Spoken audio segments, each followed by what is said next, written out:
welcome to church, everybody. It's so great to have you here. Hey, won't you say hi to somebody next to you? Make them feel welcomed. Give them a nice firm handshake or a high five.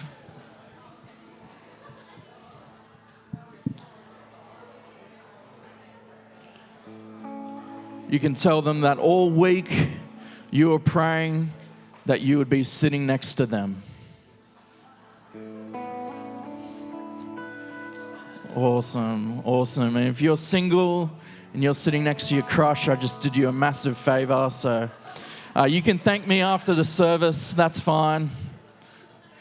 If not, my bank account details are... No, I'm joking.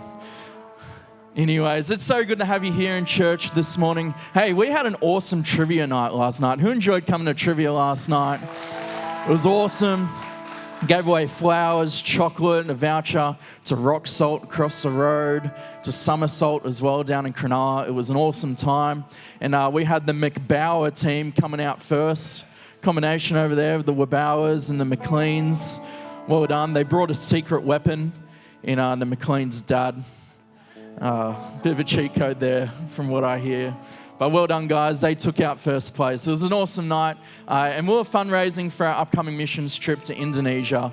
And we're so thankful for your generosity on the night. We're buying tickets and then donating it at the donation stand as well. And we're so close to our target. So thank you so much for your generosity. It won't go in vain. It's going to go to see people finding Jesus over in Indonesia. So thank you so much, guys. And it's going to go a long way. But a few announcements this morning, just quickly. Tonight we have our young adult hub night on, and I might be biased, but my favorite preacher is preaching Alicia. So, but that's going to be awesome. So if you're a young adult, make sure you get there 5 p.m. this evening next door. It's going to be a great time together. And next week on Sunday, it's Father's Day, and we've got a special Father's Day service lined up for you. So make sure you're here for that. We're going to celebrate a lot of the dads and the father figures in our church, as well as maybe laugh at them and with them. So it's going to be a great time together. Make sure you're here for that. And as well, on top of that, on the 5th of September, someone say the 5th of September, we have our focus nights, and it's going to be a great night. We've got Pastor Murray Newman coming to be with us. He's going to be bringing a prophetic teaching. It's going to be a great time. He's had a massive impact on my life, and I'm sure he's going to have a great impact on your life. It's going to be an awesome time together. So Tuesday night, the 5th of September, make sure you book it in and you're here. It's going to be an awesome time together.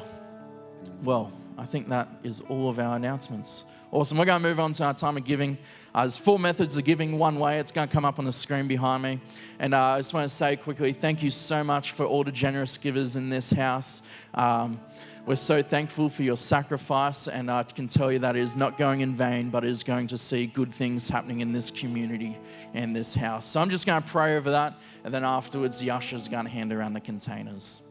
Lord God, thank you so much for this opportunity to give, Lord, and every person does give this morning. I just pray that you would bless them greatly, Lord, that they would see that it's going to an awesome harvest of seeing people in this community reach God, people in this community helped God, and Lord, we just pray your hand on that and your blessing. In Jesus' name, everybody said, amen. Well, the ushers can hand around those containers. That would be awesome. Thank you very much. Well, kids, it's time to get out of here. Get out. Be nice in the rail this morning.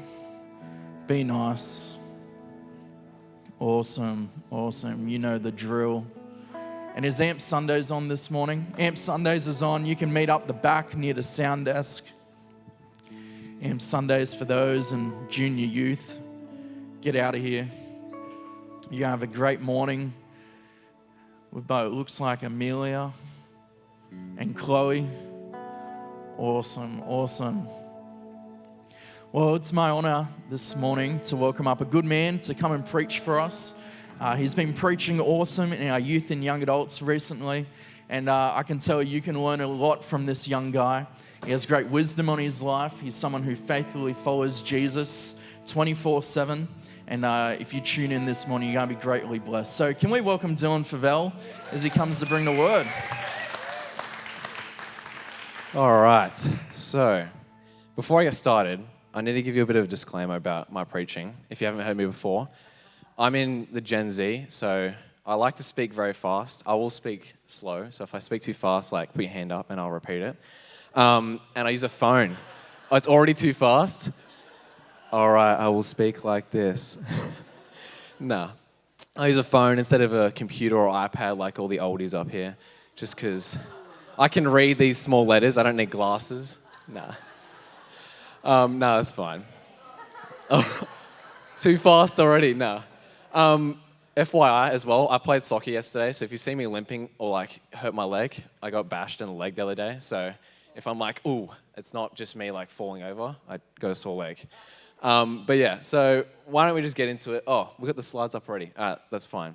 These will come into play later. Don't look at that for now. That's a spoiler, the middle of that. Anyway, so to start off, I can safely say that all of us here have told a lie at some point. Can I safely say that? Yeah, nod at me if you want, yeah? I always hate it when preachers are like, raise your hand, and I'm like, I just want to sit here and listen to you. I don't want to do anything, so I'm just going to make you nod your head if I want you to do something, right? So all of us here have told a lie, I can safely say, right? All of us here have probably stolen something. Maybe you're at your friend's house and you had like this cool red car and you stole that, like a little small thing. Or maybe you did a bank robbery and we don't know about it. I don't know. But all of us here probably have stolen something, told a lie, or maybe even hurt someone, right? We've told a lie, we've done something like that, we've hurt someone, betrayed them, whatever, or we've been hurt by someone. And we made like maybe an empty promise, like maybe you told someone we'd be best friends forever. It's 10 years later, you don't even know their name, right? It's like empty promises. Or maybe you gave someone a promise ring and then you married someone else. It's like, ooh, I don't know if any of you have given a promise ring here before, but yeah. Anyway, we'll move on. Funny story with that though. I was in year 2 or year 3, so I was like 8 or 9. And I was at a wedding, right, at school with my friends. Because my best friend was getting married to another girl. And we were, pretty much he asked her on Monday, he was like, will you marry me? Like really awkwardly. And she was like, yes. And then they were organized it to be that Friday of that week. So we're at school, and not a lot of you would know Menai Primary, right? Because you didn't go there. I went there. And it was like, to set the scenery, right? It was like a concrete circle, and there was like the massive oval over there, and then there was trees behind like half of the oval, right? So it was like decently a nice spot, right? Best place for a wedding in the school. And they were there, and pretty much they said their vows. There was a minister, right? It was just one of the girls' friends. And there was no groomsmen or bridesmaids. There was just everyone watching. There were no teachers. I don't know what was going on, but I don't know how they didn't see this happening. And so they said, yes, I do. They gave each other the ring because they got rings from home. Like, this was an actual wedding, right? Kind of. But yeah, they gave each other rings. And this was the funniest part, right? At the very end, Cooper, like the guy that was my best friend that was getting married, went up to her, like, right after the ceremony and everything, and was like, hey, can I have the ring back? That's actually my sister's ring, and I don't want her to, like, beat me up after because I stole it. So we had to go back and take the ring back straight after. And I think sometimes, like, with the reason I told you that funny story, there was actually a reason. It wasn't just to try and get you to laugh. Was because I think sometimes we can kind of take the human attributes of us and kind of reflect it onto God in some sense, where, we can kind of think like humans are like this, so maybe God's like this as well. And I think we need to remember that God is so much more supreme, so much better. He's not human like us, right? Like in kids' church, we might get told, Jesus is our friend, and he kind of gets humanized, and it's more about a relationship, which isn't a bad thing, but it comes to a point where we can't draw the parallels between human experiences and God, yeah? It's like, say, the wedding story, right? When God gives us a promise, he doesn't take it back, yeah? He's not like, I give you this promise, and then actually, you know what? I want to marry this girl. Let's get this ring back and put it over here, right? He doesn't take away the promise, and he's not like us.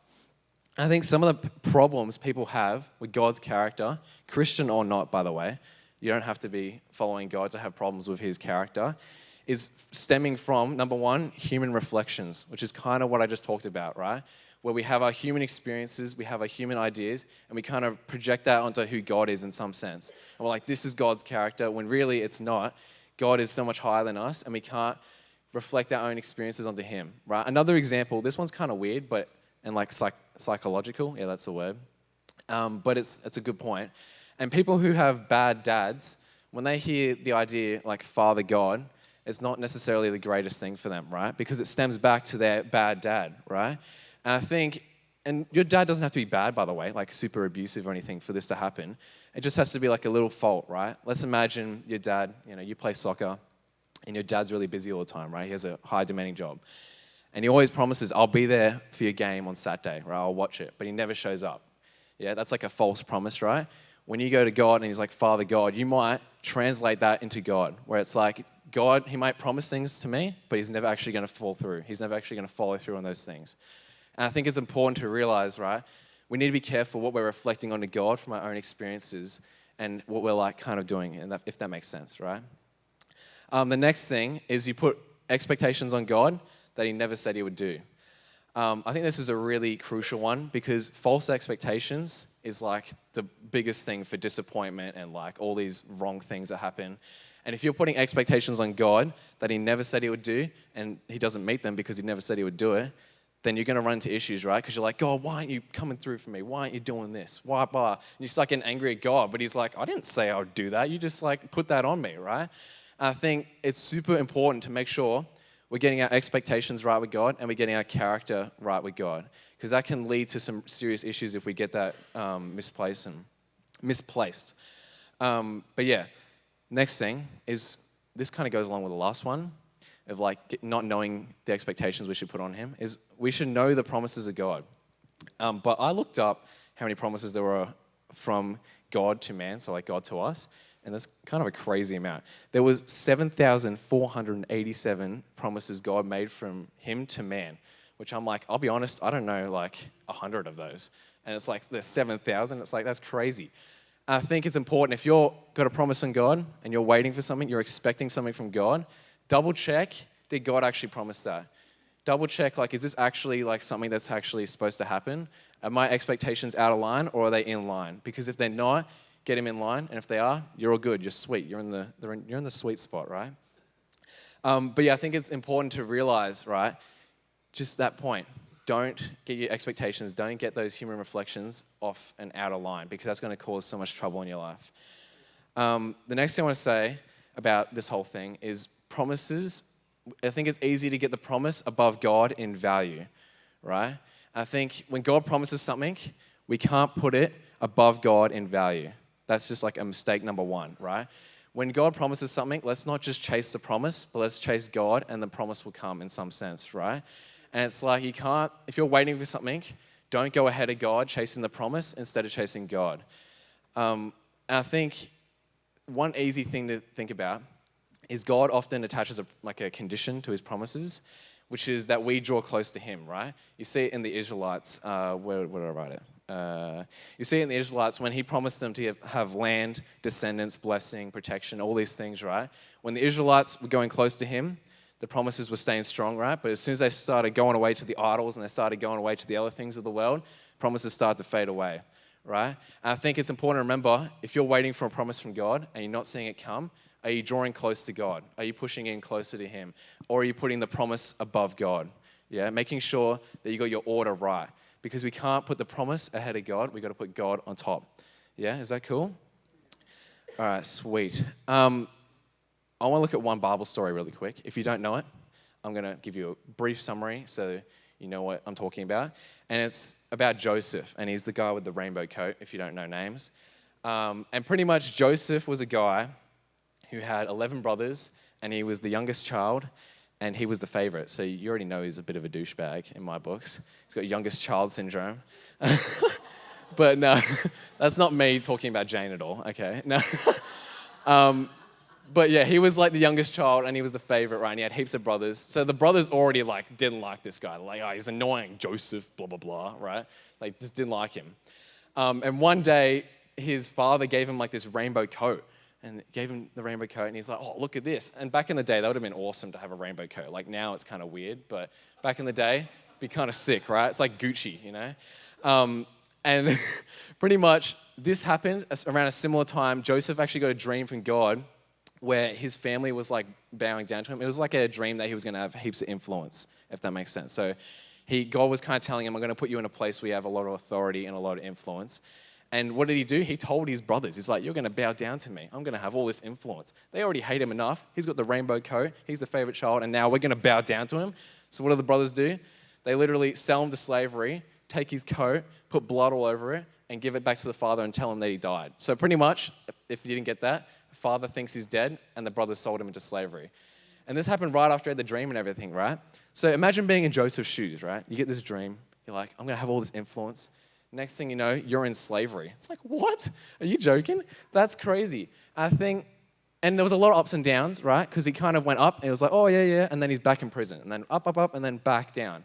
And then eventually, though, he did get to that place where he had all this authority. He was second in charge of Egypt, and his family were like trying to get like food from him, so they were like bowing down to him. It wasn't like they were like worshiping him or anything like that.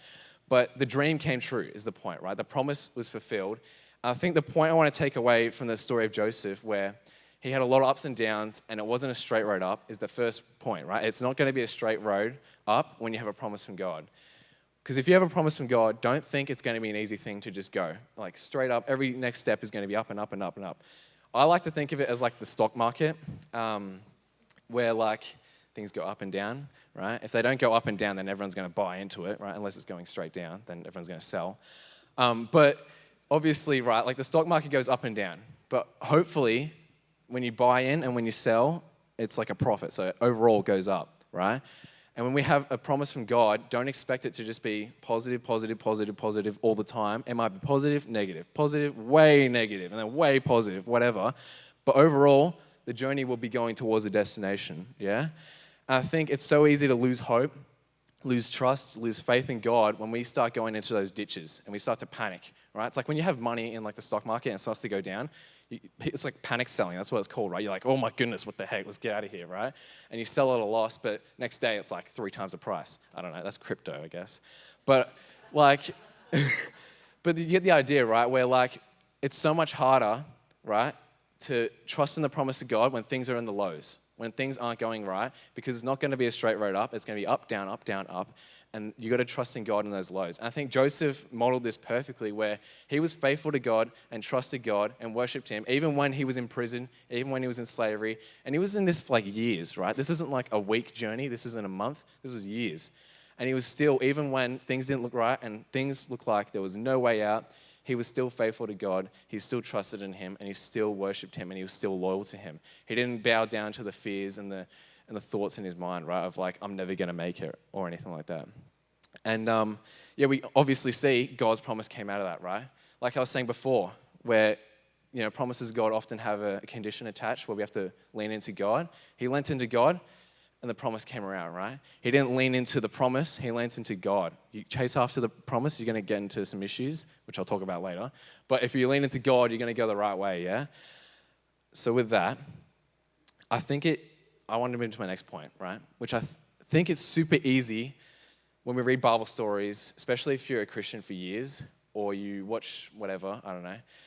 And it's super easy to think, oh yeah, God's obviously going to come through in the end, right? Say the story of David and Goliath, or like Moses and the Red Sea. Let's go that one. That one's way scarier, right? In my opinion, at least. Moses and the Red Sea, if you don't know the story, Moses was pretty much called to get the Israelites out of Egypt and split the Red Sea and run out of there, right? And Moses didn't know what the heck was going to happen, right? If you're actually in the story, right? Let's imagine this. You're an Israelite, and you're following Moses, and we're running towards a sea, and there's a bunch of Egyptians trying to kill us behind us. I'm going to be freaking out. Like, what the heck? But when you read the story, it's like, it's so easy to have faith. It's like, obviously God's going to come through. But in the moment, I'd be like, oh my gosh, we're going to die. We're running towards a sea. We're going to swim and just drown, right? And I think it's so easy when we read stories to have faith, but that's because we can see the ending, right? And when you're in the moment, it is so much harder to have faith than in the future. Even if you look in your own life, right? You look at your past and you're like, oh, God came through for me there. It's like, oh, I should have had more faith. Like, obviously, he was going to come through. But when you go into this moment and then you're in this trial and this struggle, it's hard to have faith. Why? Because you don't know the ending. And I think the thing is, right, is certainty and faith cannot be in the same place, right? When you're certain about the ending, you can't have faith that God's going to move because you have certainty, right? And I think not knowing the outcome is faith. And you can't have faith without being a little bit afraid, or at least a lot afraid. at least a little bit afraid. But I would argue you have to be like super terrified to have some serious faith, right? Like, I have no idea what the heck's going to happen, but I'm going to have faith anyway. And the point I want to get across is like, faith isn't a feeling, it's a verb in some sense, right? Where you put your trust in God, you put your faith in God, you don't feel your faith in God or your trust in God, you just put it in God, right? And if you're facing a situation where you need faith and you need to have courage and boldness and go after it, it's not necessarily, oh, I feel super trust, like worthy towards God, or I feel like I can do this. It's like, nah, this is an action, I'm going to do it even though it feels bad, right? And even though I'm scared, even though I don't know the outcome, I'm going to choose to put faith in God. Because faith is a choice. I think sometimes we forget that and we get so mixed up in our feelings that we start to just like get dragged away by fear and dragged away by all this stuff. And we just want to have a certain outcome, but really that's not the case. So this is the slides. So can we get slide number 1 on? Oh, that's not the slide number 1. That's the words. Who's on the back? Brandon, come on. There we go. All right. By the way, when I say the call of God, I think a lot of people can think this is some super fancy thing where like you need to sacrifice your life and become a preacher or become a pastor or something. The call of God can be super simple as well. It can be like you're in a conversation, you have this opportunity to bring up Jesus or something, and you feel God's like telling you to do it and you just go for it. That's like God calling you or pushing you to do something. That's what I'm talking about. So everyone here should have the call of God in their life, right? Maybe not to become a preacher or a pastor or anything like that, but you're going to have moments in your life where God's like, do this. And you're like, I don't know. And this is what these slides are going to be about, right? It's going to be about when you feel that push or that like tug of God to do something, how do you respond? So, number 1, we've got the runner. So the runner, you can probably guess by the title what the runner is. The runner is like someone like Jonah. So if you know the story of Jonah, he got told to go to this place and preach the word of God, and he was like, no way. So he ran away, and then he sailed in the opposite direction, and he ended up getting eaten by a fish, and then he was there for like 3 days and 3 nights, and then spat out, and then he was like, okay, God, I will do it, right? So the runner is like someone who just hears the word of God, hears that push of God, and they're like, nope, I'm going the other direction, right? That's that person. By the way, if you're taking notes, you can be multiple of these, by the way. There is, how many is there? 1, 2, 3, 4, 5, 6, 7, 8. There is 8 of these, okay? So you can be a hybrid. You don't have to fit into just one of these categories. I think I fit into like 3 or 4 of these. But yeah, so the runner, pretty self-explanatory. They hear the push, the call of God, and they run the opposite direction, right? Until eventually God's like, go that way. And they actually do. And then, next one, what do we got? The doubter, okay? This one, again, I think is pretty obvious from the name. The doubter. Think of people like Thomas and Gideon. Thomas, if you don't know, if you're not in a Christian circle, we always give him a bad rap. He's like doubting Thomas. If you don't know why, it's because when Jesus was resurrected, like Thomas like doubted that he was resurrected and needed to see like the hands, like the hand holes and the feet holes and like that whole thing, just to see that he actually was resurrected. And everyone gives him a bad rap, like, oh, doubting Thomas. Oh, obviously, Jesus was resurrected. It's like, if we were in that day, I would need to see the holes, right? Like, I'm not going to just believe, like, Jesus came back from the dead. So I think we give Thomas a bit of a bad rap. I think most of us would be doubting Thomas. Anyway, but the doubter is honestly just someone who kind of feels the push of God, feels the call of God to do something, and then they just like, is that actually God? Like they kind of doubt that they're actually being pushed, right? But they just need that little bit of extra, and then they're going for it, right? Once they get that little bit extra, they're just like, all right, I'm full sending, and they go into it. And I think that's the doubter, pretty much explained well. The next one, what do we got? The half listener. I'm not this one, no matter what mum and dad say. The half listener is pretty much, think of someone who like King Saul or Adam and Eve. Adam and Eve's a pretty easy story to understand. Like God was like, eat anything except for from this tree. And then they ate from the tree. It's like you half listen to what he said, like stupid people, right? Anyway, it's like they cause us all these issues. But the half listener is someone who pretty much listens to what God says and just half does it, which is just the worst idea ever. Like I would rather you run away than half do what God asks you to do. Like, people get into some serious strife from God when they half do what he says in the Bible. So I don't think this is as common of a one, but the message I'm trying to get across here is when God pushes you to do something, don't just like halfway do it or like half job Harry it. Like, go and fully do it, right? Don't just do a half job. Send it the whole way. All right, the next one, what do we got? The who me person. So this one, again, is pretty obvious from the name. I tried to make them all super obvious. This one, think of someone like Moses, like I mentioned before. When he got called from God, it was like a burning bush, if you know the story. And he was like, what, me? He's like, I have a speech impairment. And I'm like a random dude. Like, why are you picking me? And these people doubt their own ability and God's choice, which I think is, again, when you read the Bible, it's like, obviously God could use Moses. Like, God can use anyone. But then when you feel the call of God in your own life, you're like, no, God can't use me. Like, I'm just like Dylan, or I'm just like whoever, right? And I think it's super important that we have the faith in God's own choice, yeah? Because it's not necessarily our ability for this person that brings all the glory to God, it's God working through us, yeah? And these people are kind of like, I guess, doubting God's ability in some sense, because they're like, God can't use me because he isn't powerful enough or he isn't good enough or whatever. That's what they're kind of saying when they say, you can't use me, right? The next one, what do we go? The I've got this person. I think this one's kind of rare, but it's kind of cool as well. I mean, maybe not cool is the wrong word for that. But the I've got this person is someone who pretty much hears the call of God and they just run ahead and they just do their own thing. And they just like try and do it their own way. It's kind of like what I was saying before with the promises, like where you put the promise above God. You hear the call of God and you put that above God. So instead of doing like with God, you're doing for God. And it's like, God, like when you get the promise of God or like a call of God to do something, do it his way because it's always going to be way better than the way you do it, right? Like we're humans, we're stupid, we make mistakes. Like God is so much better, like what I was saying before, right? His plans are so much higher. So this one stems from kind of like pride, I guess, and unwillingness to do like other than their own way, right? The next one we got is what? The comparer. Again, pretty obvious from the name.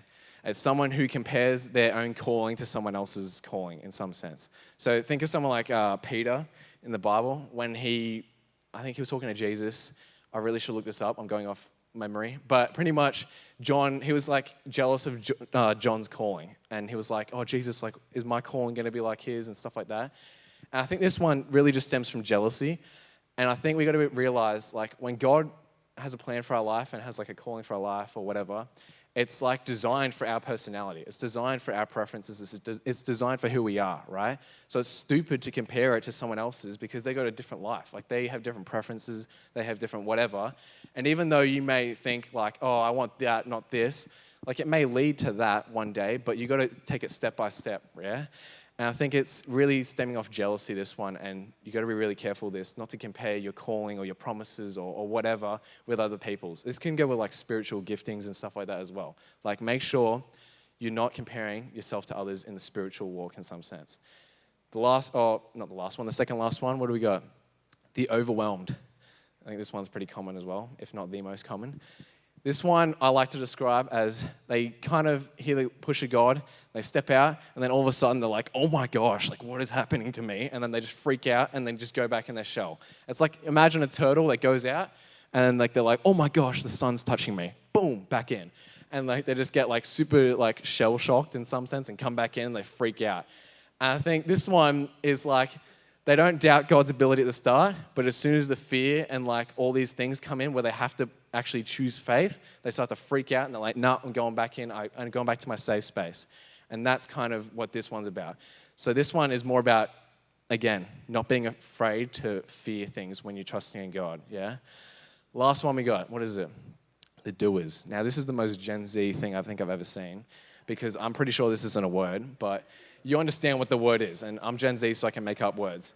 So the doers is obviously the one we want to be, right? So the doers is people who hear the voice of God, they hear the push of God, and they just do it, even if it feels uncomfortable, even if they don't know what the end's going to be like, they just do it, and they don't half do it, they fully do it, right? And perfect example of this would be like the disciples, right? They listen and they do, they just go at it, they don't doubt it. Well, they might doubt it, but they do it, right? And I think, because everyone wants to be a doer, right? How do you become a doer? You know, because it might not be super clear, because when you think of a doer, you think of like the disciples, Jesus, whoever, right? Or like the super Christians or whatever you want to call them, right? But really, it's not about that. It's about just taking steps of faith, like I was saying before, right? Because faith comes with fear in some sense, or doubt, right? You can't have faith without having doubt or fear, because then that's just certainty. certainty, and then that is the opposite of faith, right? Do you get what the point I'm trying to make? So like the disciples, right, when they were called to do something from God, I don't doubt that they didn't, they had a little fear in them when they were doing stuff, right? Because they would have had to, otherwise it wouldn't have been faith, yeah? They may have been comfortable with having a little bit of fear, but they definitely had a little bit of fear, right? Because otherwise it's not faith. So the way to become a doer is literally just this. Just take steps of faith.